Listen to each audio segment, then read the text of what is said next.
Saudara-saudariku yang terkasih, salam sejahtera bagi kita semua. Saya ingin berbagi kembali catatan saya seputar kekristenan, seputar gereja. Mungkin bisa disebut sebagai tanggapan terhadap salah satu video dari saudara Patrice Smith, ya, yang juga menanggapi video saya kemarin. Ya, sejujurnya video-video dalam YouTube Roman Deso itu adalah pewartaan penguatan dan memberi pemahaman kepada anggota gereja Katolik. Ya, begitu. Tidak ada harapan.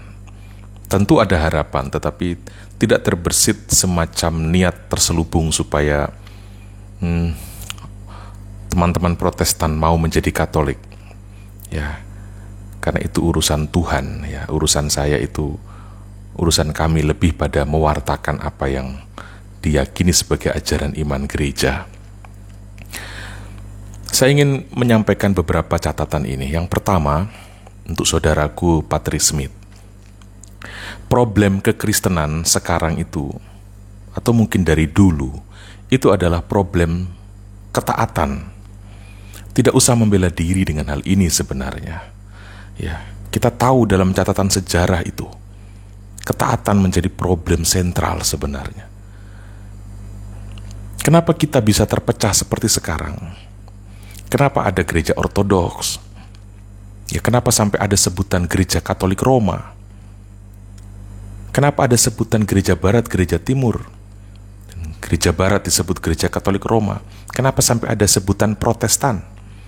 Itu semua problemnya adalah menyangkut ketaatan. Ya, jadi saya ingin menyampaikan dalam channel ini soal mengevaluasi kita dalam kekristenan ini, dalam hidup beriman, dalam hidup menggereja. Ya, mohon didengarkan dalam semangat semangat kerendahan hati. Kita belajar satu sama lain dari sejarah. Kita mempelajari sejarah, tapi kita juga mempelajari kita sekarang hidup atas dasar apa sebenarnya. Ya, supaya dari situ kita bisa semakin jernih mewartakan Kristus. Kalau kita tidak berani, maka kita hanya akan mewartakan Kristus sambil membela diri terus-menerus. Ini yang tidak murni dalam pewartaan itu. Kita sampai terpecah sekarang, ya, misalnya dalam gereja Protestan. Karena apa? Karena ada satu pastor Katolik, ya, ingat Martin Luther itu pastor Katolik, yang tidak taat pada pimpinannya. Kalau dorongan mengkritik yang dilakukan oleh Martin Luther itu muncul atas dasar kasih atau cinta pada gereja, dia pasti akan mengusap wajah gereja yang sedang berdebu itu, dan bukan malah meludahinya. Ingat, tanda kita mencintai itu ketika kita mengelap wajah yang kita cintai, bukan dengan meludahi debu yang melekat di wajah itu. Begitu, ya. Persis ini yang ditampilkan dalam devosi Jalan Salib dalam gereja Katolik dengan menghadirkan sosok Veronica ketika dia mengusap wajah Yesus itu. Kalau kita mencintai, kita bukan meludahi, tapi mari kita membersihkan wajah yang kita cintai itu. Tetapi rupanya kekecewaan, emosi kekecewaan itu melebihi, mengatasi dengan lebih tinggi rasa cinta pada gereja, pada Yesus Kristus. Itulah sebabnya saya mengatakan cinta atau kasih dan ketaatan, kerendahan hati itu tidak bisa dipisahkan. Ya, apakah hal ini juga harus ditolak pernyataan seperti ini? Ya. Kalau memang kita punya niat untuk memperbaiki, maka tak seharusnya mendesain rumah dengan fondasi baru. Kalau kita ingin merenovasi, mari kita perbaiki, tapi bukan dengan membuat rumah baru, lalu dari rumah itu kita mengata-ngatai rumah kita yang lama. Ya, tidak seperti itu dasar dari cinta itu. Yang kedua, berulang kali saudara Patrice Smith mengungkapkan wajah gereja Katolik di abad pertengahan, seolah-olah itulah wajah gereja Katolik sampai hari ini. Ya. Dan kenyataan itu yang Anda pakai untuk membenarkan penolakanmu atas otoritas, atas hierarki gereja. Karena melihat sejarah yang berisi figur-figur yang tak menyenangkan atau yang tak mengindahkan pesan-pesan Kristus. Lalu atas dasar sejarah itu, engkau membenarkan penolakanmu hari ini terhadap otoritas, terhadap sistem kepemimpinan rohani di dalam gereja Katolik. Saya sangka itu bukan sebuah kebijaksanaan. Tentu Anda bisa membedakan mana sistem dan mana pribadi dalam sistem itu. Sistem gereja Katolik itu terbentuk dalam gereja sejak para rasul, sejak Yesus ada bersama mereka. Sistem itu sudah mulai, cikal bakalnya itu sudah terlihat. Bagaimana peranan para rasul, khususnya Rasul Petrus, di antara para rasul yang lain. Satu-satunya rasul yang hadir di semua peristiwa dengan begitu dramatis dalam sejarah hidup Yesus, itu adalah Petrus. Ya. Dia menjadi pribadi yang luar biasa. Dari Golgota, dari Gunung Tabor, sampai di Bukit Sion, dia hadir di sana. Bahkan ketika nyawanya hendak terancam, dia merasa harus ada, melihat dan hadir pada peristiwa mengerikan dari sang gurunya ketika diadili itu. Meskipun kalau ketahuan nyawa melayang, Petrus hadir di semua peristiwa hidup Yesus yang memukau sampai kemudian yang begitu kelam. Kita tahu dialog-dialog inti antara Yesus dan Petrus. Anda bisa cari dalam Alkitab itu. Bahkan sebelum Yesus naik ke surga, di pantai Danau Galilea, Yesus mengamanatkan sebanyak 3 kali kepada Petrus seorang pesan penggembalaan. Ini bukan pesan main-main. 3 kali Yesus mengatakan, gembalakanlah domba-dombaku. Paulus, seorang rasul yang ulung. Kita mengagumi Paulus. Ketika berhadapan dengan polemik soal sunat di Antiokhia, toh juga ia rela datang ke Yerusalem bersama Barnabas dan rekan-rekan yang lain untuk menjumpai Petrus dan rasul-rasul yang lain di Yerusalem dan mendengar pendapat mereka dan akan menyampaikan apa keputusan dari para rasul itu soal perkara yang dihadapi di Antiokhia, soal sunat atau tidak untuk menjadi orang Kristen. Saudaraku, artinya sistem ini sudah hidup sejak awal. Kalau dalam perjalanannya ada figur pengganti Petrus, pengganti para rasul yang buruk, tidak berarti bahwa sistem yang ada itu buruk. Saya percaya Anda paham ini.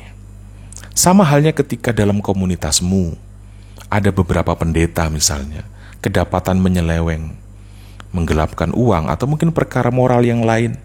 Apakah dengan begitu sistem kependetaan menjadi buruk seketika dan harus ditinggalkan? Saya sangka tidak begitu, bukan? Seperti itu juga dalam perjalanan sejarah gereja Katolik. Yang ketiga, gereja itu menjadi Katolik atau disebut Katolik itu bukan nanti pada abad keempat atau abad kemudian. Katolik itu adalah sebutan bagi ciri gereja itu sendiri. Anda bisa membaca tulisan-tulisan bapak-bapak gereja atau tulisan-tulisan para murid Yesus di awal perkembangan gereja. Gereja adalah Katolik. Sampai hari ini Anda lihat, dan ini memberikan kesaksian sebenarnya, bagaimana sebutan bagi gereja-gereja di timur sana. Semuanya menyebut diri Katolik. Ada satu video, seorang rombongan pesiarah sepertinya ada di depan gereja di Kana. Ya. Lalu, apakah ada gereja HKBP di sini? Begitu pertanyaan seorang pesiarah. Lalu pemandunya mengatakan apa? Tidak ada. Semua di sini adalah gereja Katolik. Demikian. Itu jawabannya. Dan ini menjadi bukti bagaimana gereja itu dari awal itu memang adalah Katolik. Ya. Karena memang saudara-saudari, Katolik itu hakikat dari gereja itu sendiri. Hakikat kekristenan itu ya Katolik itu. Jangan alergi dengan istilah ini. Karena alasan politis, kemudian di tahun 1054 misalnya, terpisahlah gereja Katolik di barat dan gereja Katolik di timur, yang kemudian di barat itu dikenal sebagai gereja Katolik Roma. Ya ini.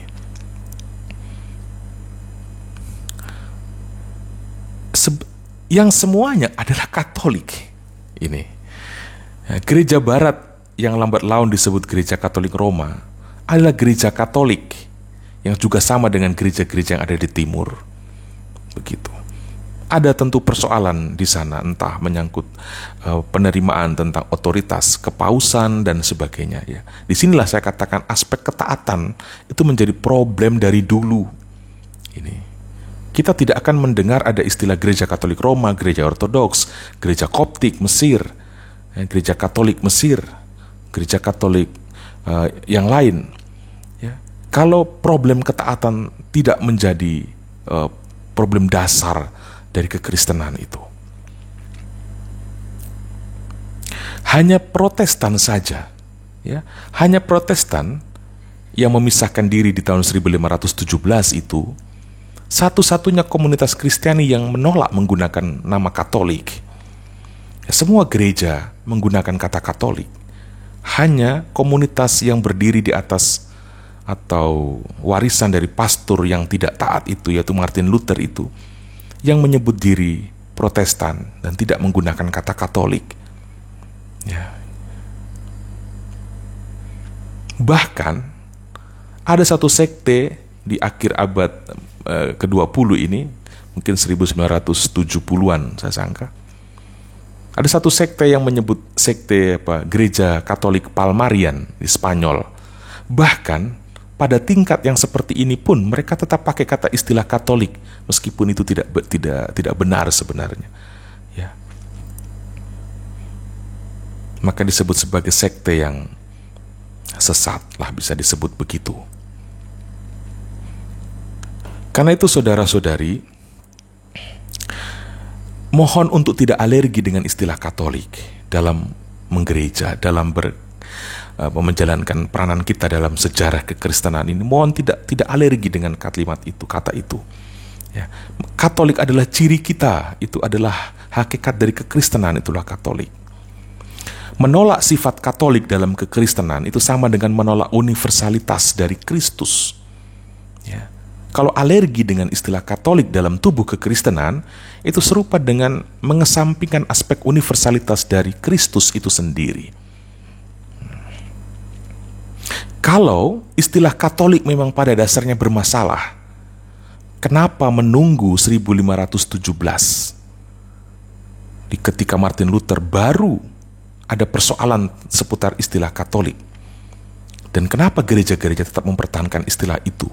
Kalau istilah itu memang cukup problematis dalam kekristenan. Ya, apakah menunggu seorang pastor Katolik itu harus menggugat istilah Katolik? Ya, ini catatan saya. Yang keempat, soal ketaatan pada Alkitab. Ya. Lagi-lagi saudaraku, saya ingin tekankan, kalau tidak ada otoritas gereja Katolik, ya ini, kita dan termasuk Anda, saudara Patri Smith, mungkin akan menyamakan Injil Matius dan Injil Thomas itu sama. Dua-duanya bercerita tentang Yesus. Ya. Jangan berkeras hati untuk menolak pengakuan ini. Jangan berkeras hati untuk menolak mengakui peranan otoritas Katolik dalam hal kanonisasi Alkitab. Ada banyak surat-surat yang beredar di zaman gereja perdana. Tetapi otoritas Katolik lah, ingat, Katolik itu sifat sentral dari gereja. Otoritas gereja Katolik lah yang menetapkan dan mengkanonisasi mana surat yang masuk dalam daftar kitab suci dan mana yang tidak boleh masuk dalam daftar suci. Kenapa ini perlu? Karena kitab-kitab itu dikanonisasi untuk kepentingan suci. yakni dalam ekaristi atau misa. Itu tujuannya. Karena kepentingan misa atau ekaristi itulah, maka perlu dicermati mana tulisan yang sungguh searah dengan iman gereja dan mana yang tidak searah dengan iman gereja. Yang tidak searah itu jangan dibaca dalam liturgi suci. Sedangkan yang searah dengan iman gereja, yang mendukung ekaristi, itulah yang dibaca dalam liturgi suci. Ini. Karena kanonisasi memang bertujuan untuk mendukung liturgi suci. Dan itulah gereja Katolik. Ya. Ada kepentingan itu, maka kanonisasi itu penting. Yang kelima, tentang otoritas dalam gereja. Ada paus, ada uskup, ada imam. Cobalah renungkan ini. Kalau Allah saja menjadi manusia untuk menjelaskan siapa dirinya kepada manusia, mengapa kita anti terhadap manusia yang mewarisi mandat untuk memastikan agar kita tidak salah mewarisi penjelasan tentang Allah itu? Ini dia. Sadarkah kita akan arti inkarnasi, incarnatus est? Ya. Kalau Allah saja menggunakan manusia untuk menjelaskan dirinya, dia menjadi manusia untuk menjelaskan kepada manusia, serentak untuk membuat manusia mengalami dirinya. Kenapa kita sekarang seperti alergi melihat manusia yang mendapatkan warisan mandat untuk menjaga kemurnian ajaran dan pengalaman tentang Allah itu? Janganlah sedemikian alergi dengan otoritas dalam gereja Katolik itu. Dalam sejarah kekristenan, otoritas dalam gereja Katolik itu berkontribusi begitu besar bagi perjalanan dunia kita ini. Ya. Jujurlah melihat itu.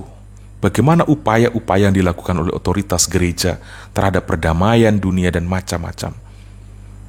Kalau yang disorot selalu adalah tentang figur-figur yang memang secara dalam catatan sejarah terang benderang mewariskan atau menunjukkan hal yang kontradiktif, yang sebaliknya dari apa yang diharapkan oleh Kristus. Kalau itu yang ditampilkan dan seolah-olah itulah wajah gereja Katolik, Anda tidak bijaksana melihat kekristenan kita.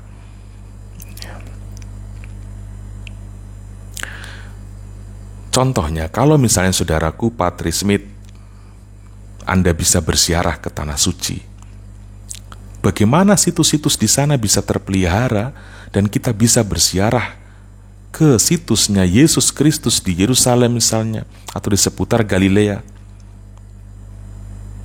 Bagaimana itu bisa lestari sampai hari ini? Itu otoritas gereja yang Katolik itu yang mengupayakannya. Ini.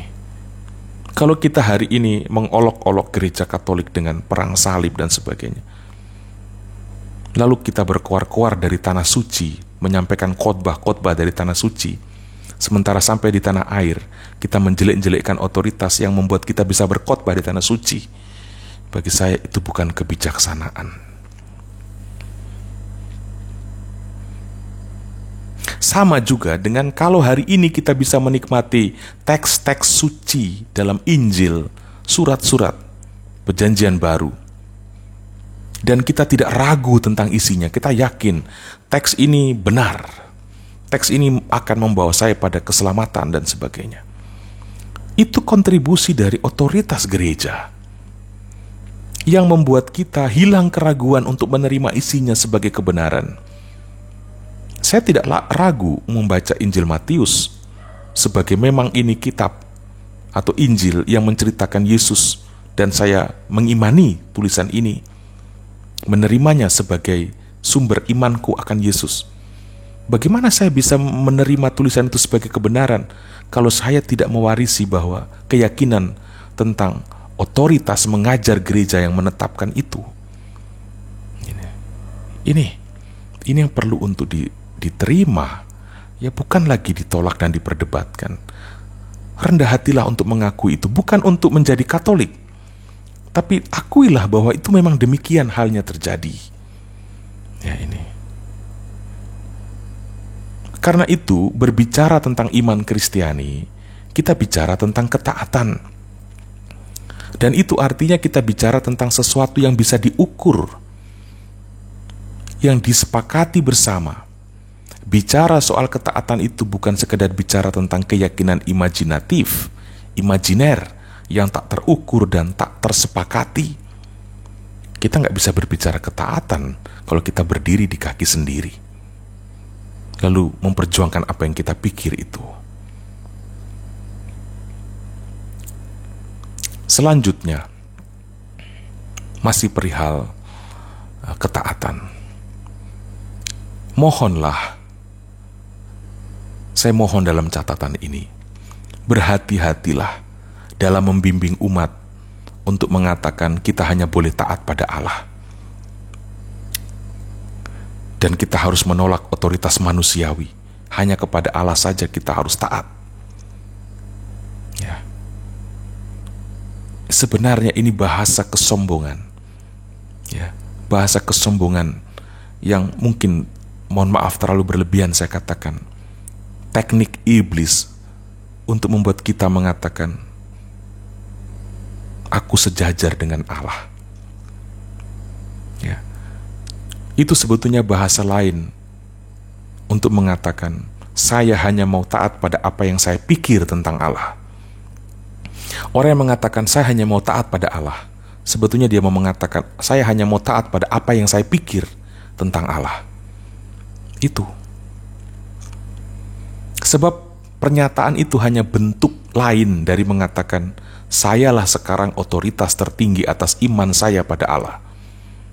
Nah ini memang efek dari filsafat abad pertengahan. Ya, ada René Descartes. Itu memberi pengaruh besar bagi teologi yang membentuk pemikiran Martin Luther itu. Kalau masing-masing menggunakan prinsip ini, manusia akan sering berseteru atas nama Allah. Orang akan saling membunuh pakai prinsip saya taat pada Allah. Yang satu bilang Allah mengizinkan membunuh, yang satu bilang Allah tidak mengizinkan, yang satu bilang Allah menginginkan berbohong demi kebenaran, yang satu bilang Allah tidak mengizinkan berbohong sama sekali. Yang satu bilang Allah itu B, yang satu bilang Allah itu A. Sekacau itulah iman akan Allah kalau tidak ada otoritas tertinggi manusiawi yang berbicara atas nama Allah dan kita mentaatinya. Ini bahaya. Sama juga ketika kita mengatakan kita hanya mau taat pada Alkitab.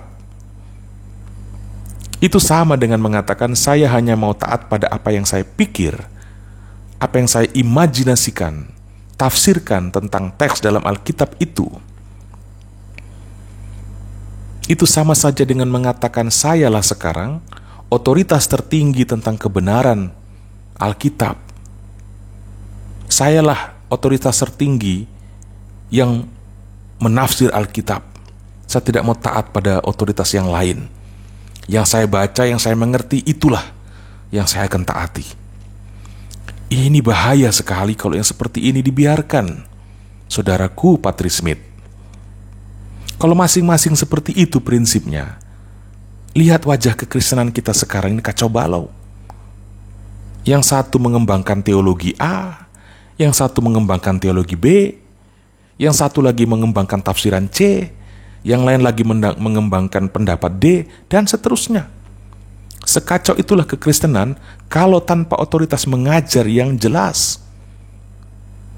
Kristen yang ini melarang makan babi, Kristen yang satu mengizinkan, Kristen kelompok satu mewajibkan hari Sabat, yang satu menentang, kelompok yang satu meramalkan kiamat pakai ayat kitab suci lagi, yang satu mengutuk kelompok itu, yang satu mengajarkan Trinitas, yang satu mengajarkan oneness, begitu seterusnya. Itu yang terjadi. Kenapa? Karena saya otoritas tertinggi atas kitab suci. Saya berhak menafsir dan mengajar. Saya tidak mau taat pada tafsiran lain. Saya tidak mau taat pada apa yang dikatakan oleh otoritas lain. Ini dia. Ya. Apakah tidak sampai melihat hal ini? Dan lihat saudaraku Patri Smith, karena betapa pentingnya ketaatan itu bagi arah gereja, setan itu tahu itu, dan dia memperlemah dengan rupa-rupa cara, bahkan menggunakan pelbagai pengertian atas dalil kebenaran untuk membuat aspek ketaatan ini melemah. Ini yang terjadi dalam tubuh gereja kita sampai sekarang. Dan terakhir, sudah panjang video ini, saya ingin mengajakmu, jika benar-benar mau taat pada Alkitab, seperti yang menjadi prinsipmu yang sering kamu bilang, ya, mari perjuangkan itu. Yohanes bab 17. Coba dibaca Yohanes bab 17 itu. Itu berisi doa Yesus supaya para muridnya bersatu. Karena Yesus tahu ini godaan ketidaktaatan dan godaan kerendahan hati itu mengancam. Untuk menjadi tidak rendah hati itu mengancam. Ya itu. Makanya dia berdoa, semoga mereka bersatu sama seperti kita, kata Yesus. Ya. Kalau mau sungguh-sungguh mengedepankan Alkitab, mari perjuangkan doa Yesus itu. Jangan malah melakukan hal sebaliknya. Jangan menggunakan dalil Roh Kudus sebagai yang merestui atau mengizinkan perpecahan gereja. Oh Tuhan, apalagi ini? Ya, mungkinkah Roh Kudus itu menentang Yesus itu? Yesusnya berdoa supaya bersatu, Roh Kudus malah katanya merestui perpecahan. Inikah hasil dari ketaatan pada Alkitab itu? Yesus sendiri berkata dalam amanat perpisahannya bahwa Roh Kudus diutus Bapa dalam namanya. Ada dalam Yohanes 14, itu silahkan dibaca. Roh Kudus itu yang akan mengingatkan kita akan semua yang dikatakan Yesus. Termasuk mengingatkan kita tentang doa Yesus itu, mengenai hendaklah para murid bersatu. Kalau ada roh yang mendukung hal sebaliknya dari doa Yesus, itu pasti bukan Roh Kudus lah. Ya, bagaimana? Maka kalau ingin benar-benar menunjukkan cintamu pada Yesus Kristus, perjuangkanlah dan wujudkanlah doa Yesus itu. Dan mari bersatu. Persatuan itu terjadi ketika kita kembali ke rumah asli kita, yaitu gereja yang satu, yang kudus, yang katolik, dan apostolik. Welcome home, brother. Tuhan memberkati kita semua.